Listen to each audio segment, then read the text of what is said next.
On today's video, we're going to get the boat and the trailer ready to roll.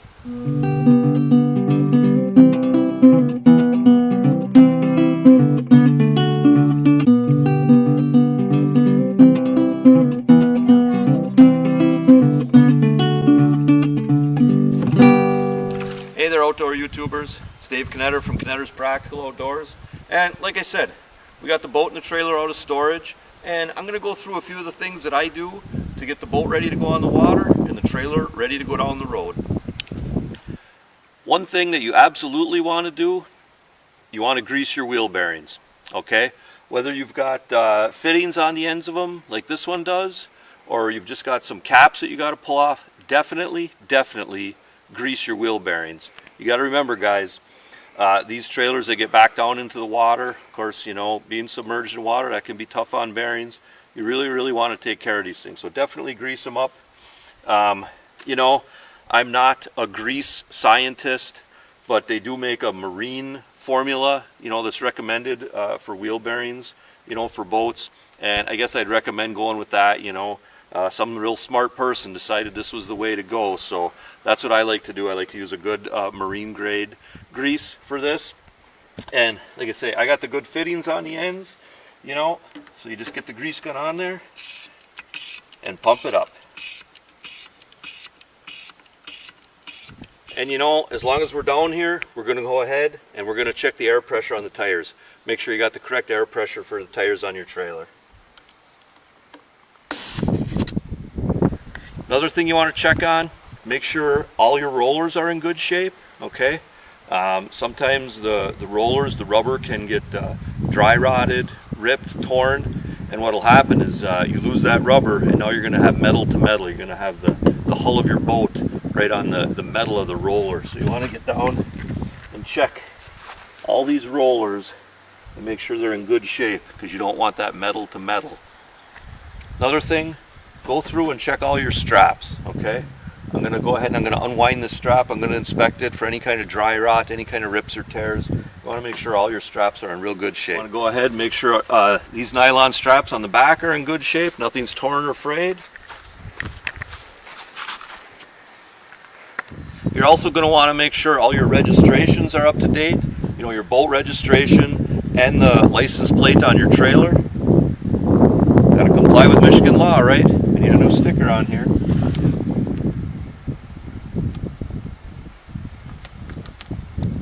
Another thing we're going to want to do, we're going to want to charge up all our batteries.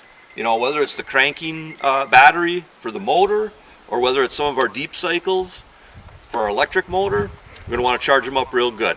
Another good idea is just to go ahead and lubricate up these winches, you know. Just give it a little shot here and there. Keep it running smooth.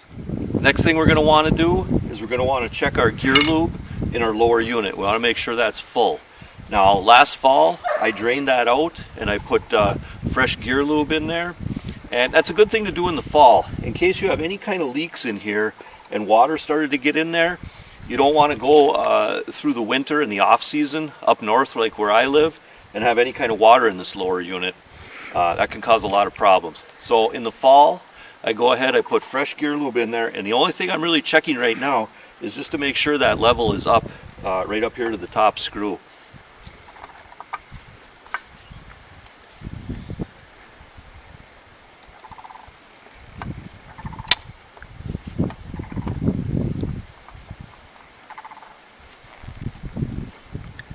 And it is.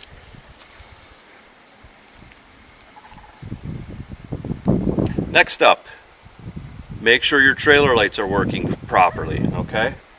All right, Millyanne, go ahead and put the right turn signal on.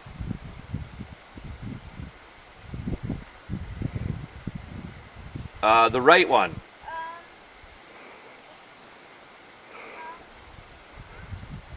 Huh? Okay, yeah, maybe get somebody a little older to help you with that. You know, another thing, guys, make sure all your safety equipment on board the boat is in good shape.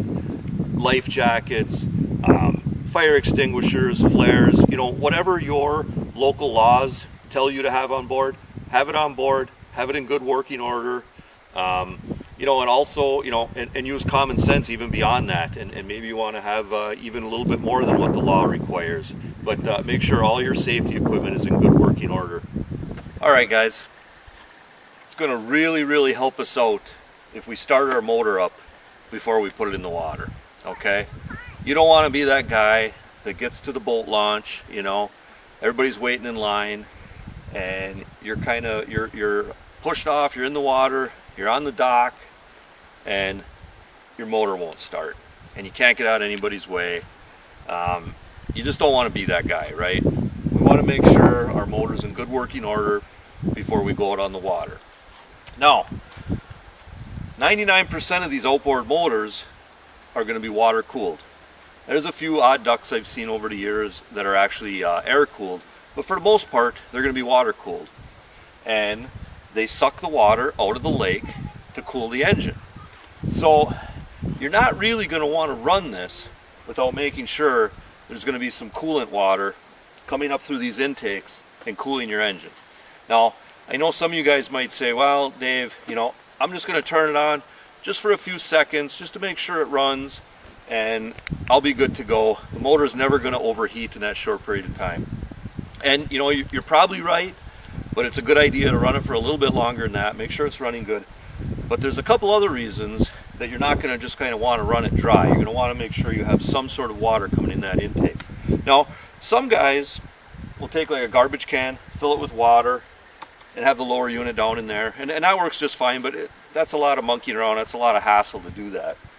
A good way to do it, that I like to do, is just with one of these sets of muffs, okay?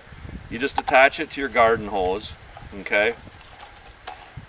And it kind of clamps on over these intakes, and you turn your garden hose on, so then it's putting water to these intakes. Because, you know, here's another reason that you don't want to run it dry without the water, even if you're just going to run it for a few seconds. Like I say, you might think it's not going to overheat, and it may not, but your water pump can burn up real quick. Everything I've been told about water pumps is even just a few seconds. You know, it's kind of a rubber impeller sort of thing, and if it runs too long, even just a few seconds, I've heard from guys, if it runs even just a few seconds sometimes, it can kind of burn up that pump. So you don't want to burn up your pump. You don't want to overheat your engine, so you want to make sure you got water on it. And another thing that's good, when you have the water on it and you run it, you know, for a while to make sure the motor's running good, you're also going to see how the condition of your water pump, because we're going to have a discharge out of here, right? It sucks the water up from the lower unit, cools the engine, and then discharges it when it's out in the lake. And we're going to see that happen here when we put these muffs on it. And so we're going to want to make sure we got a good stream of water coming out of our discharge, and that tells us that water pump is working real good. So what we're doing is we're just kind of sliding these over, sliding over that intake. There's one on either side. Go ahead, turn the water on, Millie.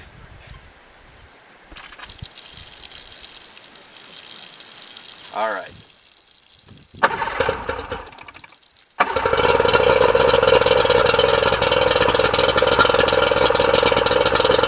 Got a good stream coming out of our discharge. That tells us that water pump's working real good.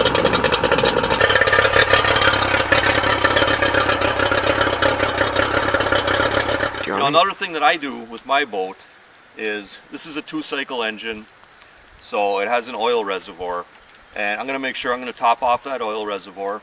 I'm going to use a good premium quality 2-stroke engine oil, and make sure that's all ready to go for when I take it out on the water. Another thing, guys, you're going to want to go ahead and check all your navigation lights on your boat itself. You know, that kind of comes back to the safety thing. I'm going to go ahead and put this in, make sure it's working, and we're also going to want to check the one up front. Alright guys, there you go. We should be in good shape to go down the road and get out on the water. And hey, remember to hunt, fish, laugh, repeat. It's Dave Knetter from Knetter's Practical Outdoors. Hey, thanks for watching, and God bless.